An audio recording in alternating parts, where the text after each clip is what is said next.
आज आपण या व्हिडिओमध्ये मोमेंट ऑफ इनर्शिया या चॅप्टरमधील numerical based on hollow square यातील न्यूमेरिकल नंबर 8 पाहणार आहोत. तो काय आहे पहिल्यांदा समजावून घेण्याचा प्रयत्न करूया.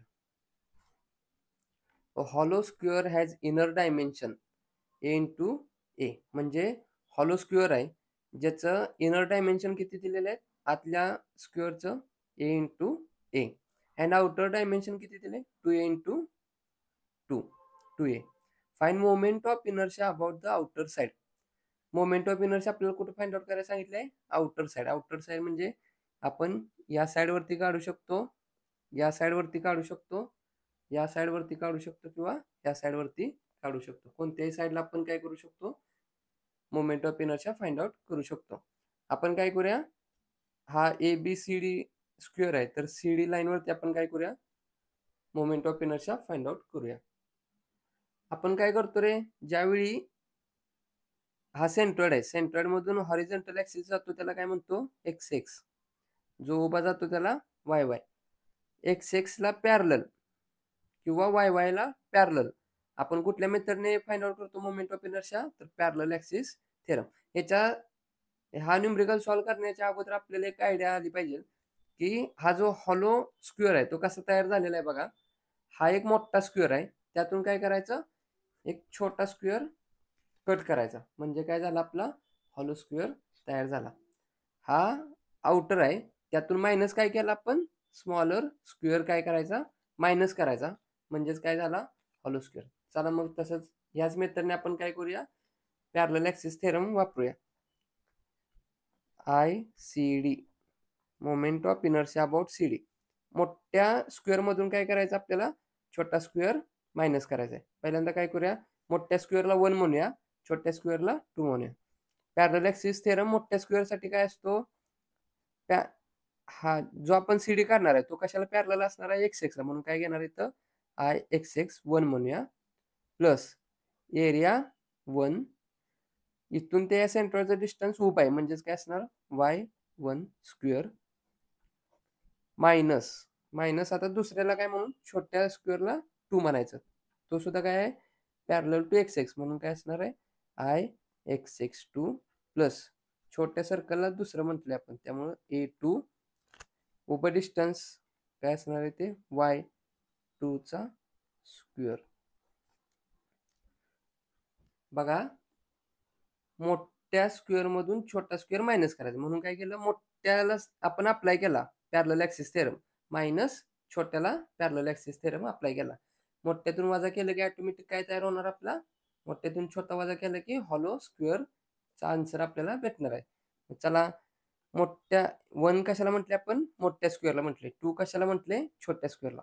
IXX1 म्हणजे मोठ्या स्क्वेअरचं moment of inertia x x about काय असतं, base into height cube divide by 12. Base पण 2a, ही पण 2a, म्हणजेच काय असणार आहे, 2a⁴ डिवाइडेड बाय 12,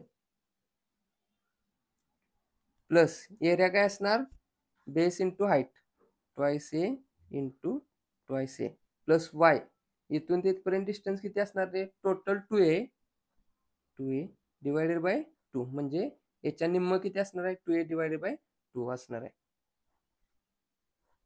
मायनस इथं लिहूया IXX2. छोट्या स्क्वेअर साठी मोमेंट ऑफ इनर्शिया कसं करणार, A⁴ डिवाइडेड बाय 12, प्लस याचा एरिया कसा, a इंटू a, आणि डिस्टन्स बघा, छोट्याचं पण काय असणार आहे, इथंच बेसला काढणार आहे आपण, म्हणजे डिस्टन्स 2a डिवाइडेड बाय 2. इथं अजिबात कन्फ्युजन करून घ्यायचं नाही, नाहीतर तुम्ही काय करचाल, छोट्याला आहे म्हणून a डिवाइडेड बाय 2 इथं डिस्टन्स आपल्याला कुठं काढायचं आहे, CD साठी काढायचं आहे. त्यामुळे काय करायचं, सेंट्रॉइड पासून या ऍक्सिसचं डिस्टन्स घ्यायचं, इथपर्यंत घ्यायचं नाही, इथून ते आउटर सांगितलंय ना आपल्याला, तेच डिस्टन्स घ्यायचं. दोन्ही सुद्धा 2a divided by 2, 2a divided by 2, 2 2 get cancel होणार.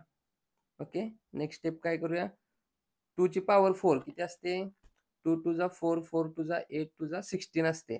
इथं बघा 2 ची पॉवर 4 16, a चा परत power 4 A4 divided by 12, plus 2a into 2a, a square होणार, 2 2 4a स्क्वेअर इथं काय होणार, ए ॲज इट इज राहणार. इथं वाय स्क्वेअर आहे, इथं स्क्वेअर करावं लागेल आपल्याला. म्हणजेच काय होणार इथं, याचा a two two get cancel, फक्त काय राहिलं एचा square minus a raise to 4 as it is divided by 12 plus a into a square, two two get cancel, एचा स्क्वेअर. पुढे काय होतंय बघा, 16 a raise to 4 divided by 12 plus हा ए स्क्वेअर काय होणार, a raise to 4 a raise to 4 minus a raise to 4 divided by 12 A square A raise to 4 plus इथं काय येणार प्लस. आपण इथं क्रॉस मल्टिप्लिकेशन करू, 12 into 4 48 plus 16 64 A raise to 4 divided by 12 minus 12 into 1 12 plus 1 13 A raise to 4 divided by 12. किंवा असं पण करू शकता, इथं 12 डिवाइड आहे, इथं 12 डिवाइड करायचं, इथं 12 डिवाइड केलं की इथं 12 नसताना पण 12 लिहिलंय, म्हणून काय करायचं इथं सुद्धा 12 घ्यायचं, 12 इंटू 4 करायचं, 12 इंटू 4 48 आलं. इथं खाली काय होणार 12, इथं पण 12, दोघातनं 12 कॉमन काढले की वर काय होणार 16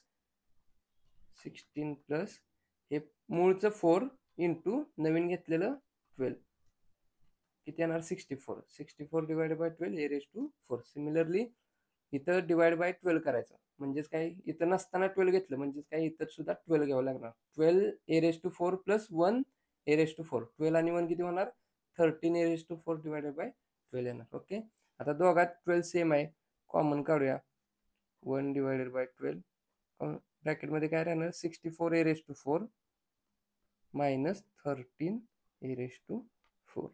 64 मायनस 13 पुढचं सेम आहे, ए रेस टू 4 म्हणून डायरेक्ट मायनस करायचं. 64 मायनस 13 किती आलं 51, म्हणजेच काय 51 divided by 12 A raise to 4 किती 51 डिवायडेड बाय 12 किती 51 डिवायडेड बाय 12 किती आलं 4.25 ए रेस टू 4. म्हणजेच काय moment of inertia about base C D is equals to किती आलं 4.25 इंटू ए रेस टू 4. आपल्याला ही गोष्ट लक्षात आली पाहिजे की काय केलं आपण, मोठा स्क्वेअर होता त्यातून काय केलं हा छोटा स्क्वेअर मायनस केला, म्हणजेच आपलं काय झालं हॉलो स्क्वेअर तयार झाला. म्हणून काय केलं आपण मोठ्याला पॅरलल ॲक्सिस थेरम अप्लाय केला, त्यातून छोट्याला मायनस केला, म्हणजे सगळे फॉर्म्युले मोठ्यासाठी पहिल्यांदा वापरले, त्यातून मायनस काय केलं छोट्यासाठी मायनस केलं. आपलं आन्सर कसं आलं बेससाठी 4.25 ए रेस टू 4. हा व्हिडिओ आवडला असेल तर नक्की लाईक करा, जास्तीत जास्त आपल्या मित्रांना या गोष्टी शेअर करत चला, जेणेकरून आपल्या मित्रांचा चांगला फायदा होईल. अजून आपल्या कट्टा इंजिनिअर्स या चॅनलला जर सबस्क्राईब केलं नसेल तर नक्की सबस्क्राईब करून बेल आयकॉन दाबा, जेणेकरून नवनवीन व्हिडिओची तुम्हाला नोटिफिकेशन येत जातील. धन्यवाद.